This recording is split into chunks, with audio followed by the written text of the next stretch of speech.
seja o nome do Senhor. O Senhor é um ser imutável, irmão. Tudo o que Ele prometeu, ou já se cumpriu, ou vai se cumprir. Ele não é homem para que minta, nem filho do homem para que venha se arrepender. Se Ele prometeu, você pode ter certeza que Ele vai cumprir. E para que os propósitos de Deus Ele venha se cumprir em nossas vidas, nós precisamos estar na posição de servos. Então você quer que Deus Ele faça algo ao seu favor, tome uma atitude hoje na sua vida, de tê-lo como o Senhor e Salvador de sua vida. Louvado seja o nome do Senhor. Quero convidar aqui o irmão Evilásio para falar mais um pouco desse Cristo Jesus, no qual se faz aqui presente, para a glória de Deus.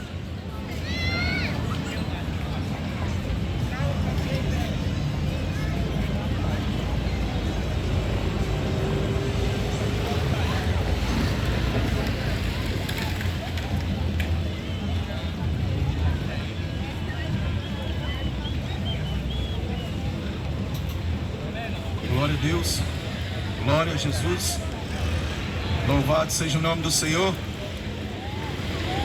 glória a Jesus, glória a Deus, louvado seja o nome de nosso Senhor e Salvador Jesus Cristo.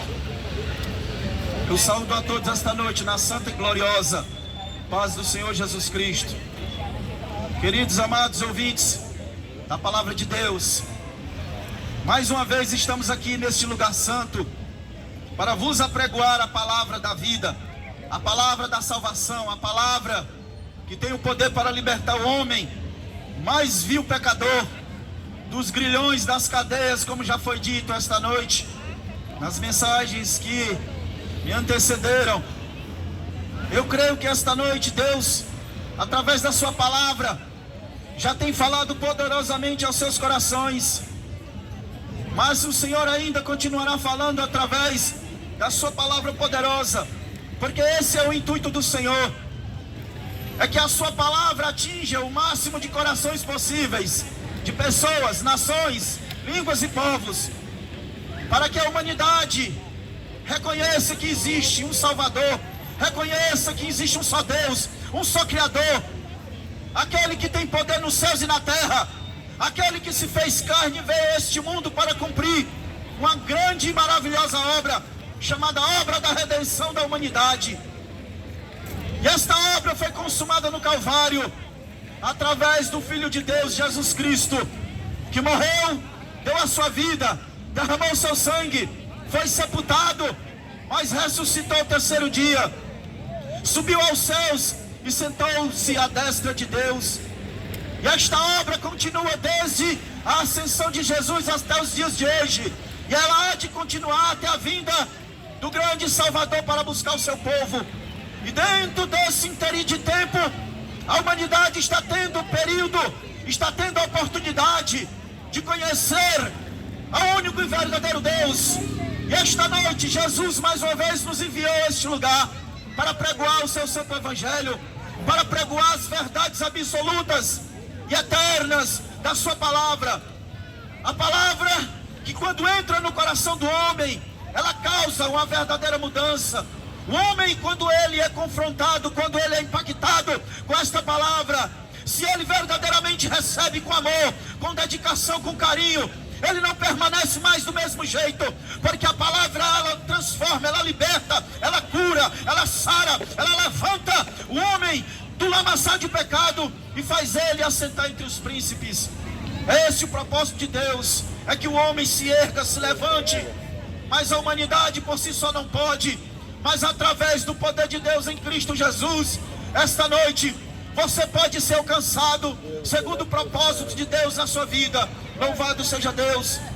Gostaria de meditar com os irmãos na palavra do Senhor, Evangelho de nosso Senhor e Salvador Jesus Cristo, segundo escreveu Mateus, no capítulo 4, a partir do versículo 12 até o 24. Evangelho de Jesus Cristo segundo escreveu Mateus, no capítulo 4, versículo 12 ao 24. A epígrafe do texto diz: Jesus na Galileia, os primeiros discípulos. Versículo 12 nos diz assim: Jesus, porém, ouvindo que João estava preso, voltou para a Galileia, e deixando Nazaré foi habitar em Cafarnaum, cidade marítima nos confins de Zebulon e Naftali, para que se cumprisse o que foi dito pelo profeta Isaías, que diz: a terra de Zebulon e a terra de Naftali, junto ao caminho do mar, além do Jordão, a Galiléia das nações, ou a Galiléia dos gentios, o povo que estava sentado em trevas viu uma grande luz, e aos que estavam assentados na região e sombra da morte, a luz raiou. Desde então começou Jesus a pregar e a dizer: arrependei-vos, porque é chegado o reino dos céus. E Jesus, andando junto ao mar da Galileia, viu dois irmãos, Simão, chamado Pedro, e André, os quais lançavam as redes no mar, porque eram pescadores. E disse-lhes: vinde após mim, e vos farei pescadores de homens ou de almas. Então eles, deixando logo as redes, seguiram-no. E adiantando-se dali, viu outros dois irmãos, Tiago, filho de Zebedeu, e João, seu irmão, num barco com Zebedeu, seu pai, consertando as redes, e chamou-os. E eles, deixando imediatamente o barco e seu pai, seguiram-no. E percorria Jesus toda a Galileia, ensinando nas suas sinagogas e pregando o evangelho do reino, e curando todas as enfermidades e moléstias entre o povo. E a sua fama corria por toda a Síria. E traziam-lhe todos os que padeciam, acometidos de várias enfermidades, tormentos, os endemoniados, os lunáticos, os paralíticos, e ele os curava. Louvado seja o nome do Senhor. Meus queridos, o evangelista Mateus, ele registra um fato ocorrido aqui, que fala quando Jesus ouviu falar que João Batista estava preso, saiu de Nazaré, onde morava, e foi morar em Cafarnaum, cidade marítima além do mar da Galileia. A palavra de Deus diz no Mateus capítulo 3 que João, ele apareceu no Rio Jordão, anunciando e dizendo: arrependei-vos, porque é chegado o reino de Deus. Jesus começou a sua primeira pregação falando as mesmas palavras que João Batista também começou a pregar ali no Rio Jordão, começando a batizar. Porque bem sabemos, à luz das Escrituras, que João Batista foi o arauto, o precursor da vinda do Messias, que diz a palavra de Deus que ele veio preparar o coração da nação de Israel para a revelação daquele que haveria de se manifestar, daquele que haveria de vir para cumprir o propósito da salvação, da redenção da humanidade, prometida desde a antiguidade por Deus através da sua palavra. E aqui no capítulo 4 está se cumprindo o que o profeta Isaías profetizou no livro do profeta Isaías, no capítulo 1, do versículo 1 até o 9, que diz: a terra de Zebulon, a terra de Naftali, a Galiléia das nações, o povo que estava em trevas viu uma grande luz. Ali a região da Galiléia era a região onde morava muitos povos mistos, porque a região da Palestina se dividia: Judeia, Galiléia e Samaria. A parte da Judeia ficavam os judeus, e na parte da Galiléia uma mistura de povos, judeus, árabes, pardos, elamitas e outros muitos povos e samaritanos. E é interessante que a palavra de Deus diz que Jesus sai de Nazaré e vai morar em Cafarnaum. Por que que Jesus sai de Nazaré e vai morar em Cafarnaum? Aí o profeta começa, o evangelista começa a dar o link com a mesma mensagem lá do profeta Isaías. Aqueles que estavam em trevas viram a grande luz. Aqueles que estavam no vale da sombra da morte, a luz raiou. Por que que aquelas pessoas estavam em trevas e também viviam no vale da sombra da morte? Porque as pessoas que moravam na Galileia eram pessoas estrangeiras, pessoas que não podiam muitas vezes ir ajudar ao templo, porque não eram bem recebidos pelos judeus, por causa da mistura, por causa da cultura, por causa de algumas divergências religiosas. Não poderia ir até a região da Judeia e Jerusalém e ao templo. Mas é interessante que Jesus, ele quebra paradigmas, ele quebra barreiras, ele quebra protocolos, ele quebra o preconceito religioso, e ele mesmo se adianta, e ele vai buscar as almas que se encontram perdidas, que se encontram desgarradas, que se encontram rejeitadas. E foi o que aconteceu ali na região da Galileia. Jesus chega ali na região da Galileia, pregando a mensagem, e a sua primeira palavra, a sua primeira frase é: arrependei-vos e crede no Evangelho, porque o reino de Deus é chegado a vós. Por que que Jesus pronunciou essas mesmas palavras? Por que que Jesus estava concordando com as mesmas palavras de João? Porque, meus queridos, à luz da Bíblia, o homem vive numa prisão espiritual. O homem vive em cadeias espirituais, acorrentado no pecado, acorrentado nos vícios, acorrentado na religiosidade, acorrentado pelas culturas, acorrentado pelo sistema do mundo. Então, para que o homem possa encontrar-se com Cristo, possa ter um encontro com Cristo, possa ouvir a palavra de Cristo, ele precisa se arrepender dos seus pecados. Ele precisa reconhecer a sua condição de pecador, a sua condição de distanciado de Deus, porque a palavra diz em Romanos 3:23: eis que todos pecaram e destituídos se encontram da glória de Deus. O homem, quando pecou no jardim do Éden, ele perdeu a capacidade de estar diante de Deus, de desfrutar da comunhão com Deus, de ter intimidade com Deus e um relacionamento do Criador para a criatura. Mas Jesus, ele veio novamente resgatar, como disse o irmão Robson, o evangelista Lucas, a respeito de Zaqueu. Zaqueu era uma alma também que estava desgarrada. Zaqueu era um homem que era desprezado. Zaqueu era um homem que não era bem quisto pelos judeus, por causa da sua profissão, por causa do seu trabalho, publicano, cobrador de impostos. Não vou entrar em detalhes a respeito da função dos publicanos, mas assim como as pessoas da região da Galileia, Zaqueu se encontrava do mesmo jeito. Estava desprezado, estava distanciado, estava morando numa região de vale de sombra da morte. Não que ele morasse fora de Jerusalém, mas a região do vale da morte que Zaqueu vivia era a distância dele de Deus. Porque por mais que ele vivesse em Jerusalém, por mais que ele estivesse próximo do templo, por mais que ele pudesse ir ao templo, ele estava distante de Deus, porque ainda não tinha tido um encontro com Deus através de Jesus. Então ele precisava desse encontro, precisava conhecer esse Salvador. E nós só podemos conhecer Jesus verdadeiramente quando nós ouvimos a sua palavra, quando nós damos lugar ao Espírito Santo que nos convence do pecado, da justiça e do juízo, e quando nós deixamos a palavra entrar no nosso coração. Porque quando a palavra entra no coração do pecador, ela causa uma mudança, ela causa libertação, ela causa uma cura, ela causa uma transformação. Então assim Zaqueu, como aqueles povos da Galileia, eles foram impactados com a palavra de Jesus.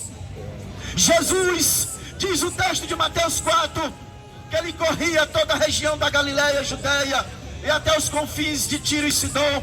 Eram até regiões fora de Israel, que ficavam nas regiões da Síria. É onde nós vamos ver também no Evangelho de Marcos, no Evangelho de Lucas, Jesus tendo encontro com aquela mulher sírio-fenícia. Uma mulher que a Bíblia diz que ela tinha nacionalidade grega e era estrangeira, não era da casa de Israel, não era da casa da família dos israelitas. E Jesus passando pelos lugares, aquela mulher também desesperada, porque estava com um grande problema na sua família, estava com a sua filha endemoniada. E diz que aquela mulher ouviu falar de Jesus. E quando aquela mulher ouve falar de Jesus, que ele estava passando naquela região, ela corre ao encontro do mestre, ela vai através da multidão ter um encontro com Jesus. E a Bíblia diz que ela dizia: mestre, socorre-me, porque a minha filha está miseravelmente moribunda ou endemoniada. E os discípulos diziam: despede ela, porque ela vem gritando. E diz que aquela mulher se aproximou, chegou até Jesus e disse: mestre, me socorre, porque a minha filha está endemoniada. Aí Jesus lança uma palavra que, se nós muitas vezes não prestar bem atenção ao contexto, nós podemos até pensar que Jesus estava desprezando aquela mulher. Não. E Jesus: olha, não é lícito dar os pães dos filhos aos cachorrinhos. Mas aquela mulher age de maneira diferente, com humildade. Ela diz: Senhor, mas até os cachorrinhos comem das migalhas que caem da mesa do seu Senhor. E Jesus vê a humildade daquela mulher.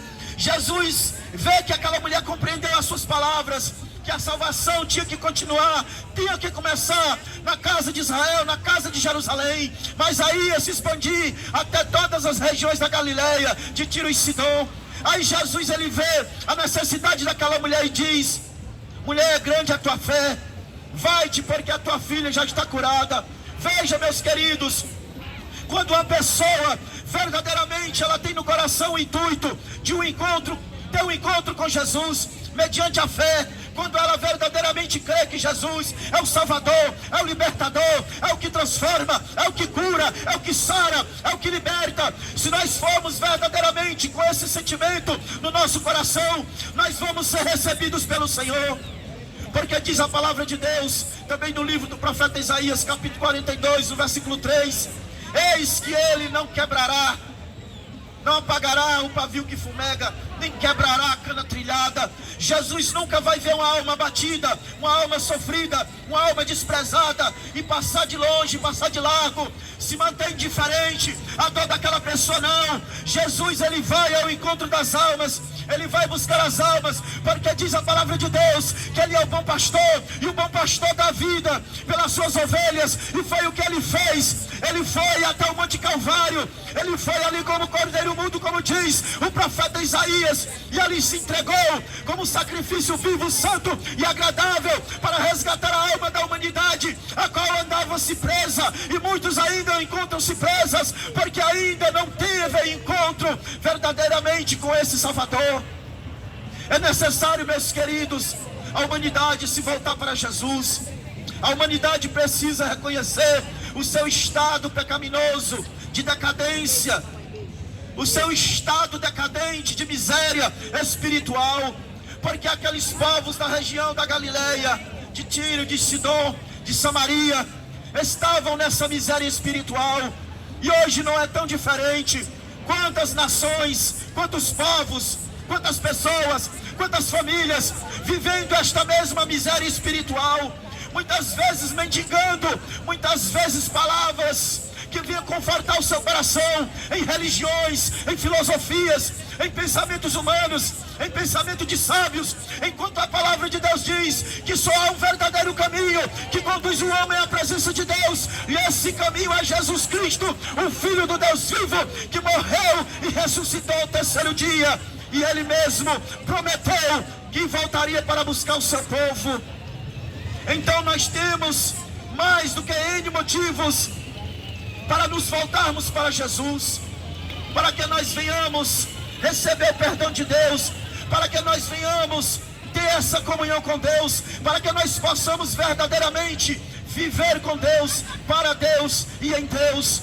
Porque o homem vivendo sem Deus, meus queridos, é como um determinado louvor que diz: o homem é uma folha seca, o vento leva para um lado, o vento leva para o outro, o inimigo lança para um lado, joga para o outro, maltrata, escraviza, prende, como foi o caso daquele jovem, daquele homem da cidade de Gadara.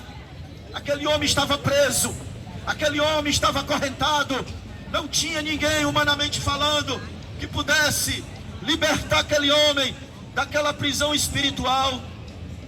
Mas Jesus, diz a palavra de Deus, que ele cruzou e foi para o outro lado do mar da Galileia, chegando à região de Gadara, e ali ele encontra aquela vida oprimida. E diz a palavra de Deus que aquele homem, quando Jesus põe os pés no chão, aqueles demônios sentem a glória e o poder e a majestade do Salvador bendito soberano. E diz a palavra que aquele homem vai e se prostra e diz: ah, Jesus, Filho do Deus vivo, o que é que nós temos contigo? Tu já vieste nos atormentar. Então aqueles demônios, eles estavam oprimindo aquele homem, estavam prisioneiros, estavam mantendo aquele homem num cárcere, numa prisão espiritual. E diz a palavra de Deus que a família não podia ajudar, a sociedade não podia ajudar, os religiosos não podiam ajudar, ninguém poderia humanamente ajudar aquele homem. Mas quando Jesus chegou ali naquele lugar, Jesus, ele libertou aquela vida, ele transformou aquela alma, ele expulsou aqueles demônios, ele quebrou a autoridade do inimigo, porque diz a palavra de Deus em 1 de João 3:8, para isso se manifestou o Filho de Deus, para desfazer as obras do diabo, e as obras do diabo diz a palavra de Deus em João 10:10, ele veio roubar, matar e destruir, veio roubar a tua paz, veio roubar a tua felicidade, veio destruir a tua família, veio destruir o teu casamento e tentar levar a tua alma para o inferno. Esse é o propósito, o tríplice propósito do inimigo de nossas almas e os seus espíritos malignos. É colocar o homem debaixo de um jugo, debaixo de uma prisão em que ele não pode, louvado seja Deus, se libertar pelas suas próprias mãos. Não é pela religião, não é pela cultura, não é pela sabedoria, não é pela religiosidade, não. É somente mediante a fé no Filho de Deus. Quando nós cremos na palavra de Deus, quando nós nos rendemos à palavra de Deus, quando nós nos rendemos a Jesus, quando nós temos um encontro com Jesus, Jesus passa a habitar na nossa vida, passa a fazer uma limpeza, passa a fazer uma libertação, passa a fazer uma cura na nossa alma, na nossa mente, no nosso corpo. O nosso espírito é vivificado, o nosso espírito é restaurado, a nossa mente é renovada, e nós conseguimos entender que verdadeiramente existe um caminho excelente para que o homem possa viver na presença de Deus. E esse caminho é um caminho de santidade, é um caminho de obediência, é um caminho de temor, é um caminho direcionado pelo Espírito Santo de Deus. Mas quando o homem não tem Jesus, ele anda desgarrado como uma ovelha que não tem pastor. Mas esta noite Jesus Cristo, o sumo pastor, ele veio aqui para buscar você, que também é a ovelha que está desgarrada, e através da sua palavra ele está falando com você. Jesus, ele tem um projeto na tua vida. Jesus, ele tem um projeto na tua família. Muitas pessoas sofrem, muitas pessoas uma hora dessa estão no seu leito trancado, muitas vezes deprimida, drogada, alcoolizada, presa, depressiva, e muitas vezes a família não entende, não compreende, quer levar para o psicólogo, quer levar para o psiquiatra, quer levar muitas vezes para os lugares a consultar os espíritos, mas isso não resolve. O homem tem que reconhecer que a autoridade que liberta o homem das forças do mal se chama Jesus. Diz a palavra de Deus que ele corria as regiões da Galileia e Judeia. Ele libertava, ele curava, transformava, anunciava, quebrava as correntes do inimigo. Os endemoniados eram libertos, os cativos eram libertos, e as almas eram curadas, e aquelas vidas voltavam novamente poder ter alegria. Porque a alegria, meus queridos, e paz da nossa alma, só Jesus que pode nos proporcionar tais coisas que provém somente de Deus. Não é a alegria das riquezas, não é a alegria das posses, não é a alegria passageira que o homem tem nesta terra, mas é a alegria que procede da alma e do Espírito. E esta noite Jesus, ele quer ter um encontro contigo. Apocalipse 3:20 diz: eis que estou à porta e bato. Se alguém abrir a porta, eu entrarei na sua casa, casa espiritual, casa, coração, alma. Cearei com ele e ele comigo, ou seja, comunhão, intimidade. E daí então você passa a viver na presença de Deus. E que você venha, meu querido, verdadeiramente meditar nessa palavra, porque esta palavra é o poder de Deus, não é a palavra de homens. O apóstolo Paulo diz que a palavra do Evangelho é o poder de Deus para todo aquele que crê, seja ele judeu, grego, de qualquer nação, língua ou povo. Quando você crê, quando você recebe, quando você se curva diante do poder da palavra, a palavra tem efeito na sua vida. E que esta noite, esta palavra, ela venha encontrar guarida no teu coração, e que Deus tenha misericórdia de você, e que você venha ter esse encontro com Jesus, para que o Mestre bendito habite na tua vida. E eu tenho certeza, e você vai comprovar, que tudo vai mudar, no sentido espiritualmente falando principalmente. Não que Jesus vai te dar riquezas humanas, riquezas materiais, mas a maior riqueza que o homem deve ter é a salvação da sua alma, é a certeza da vida eterna, e verdadeiramente ter a convicção que quando Jesus vier arrebatar a igreja, você vai subir com ele. E aqui eu já agradeço a rica oportunidade, em nome de Jesus. Louvado seja o nome do Senhor. Glórias a Deus, que palavra maravilhosa. E esse é o propósito da Igreja de Cristo na Terra, de levar até você a salvação que é intermédio de Jesus. Não há outra forma de nós sermos salvos, de nós sermos religados a Deus, se não for o intermédio de Jesus. Quero agradecer a Deus mais essa oportunidade no qual Ele me concedeu e concedeu cada irmão, cada irmã, cada ouvinte da palavra de Deus. Quero agradecer a Deus por tudo.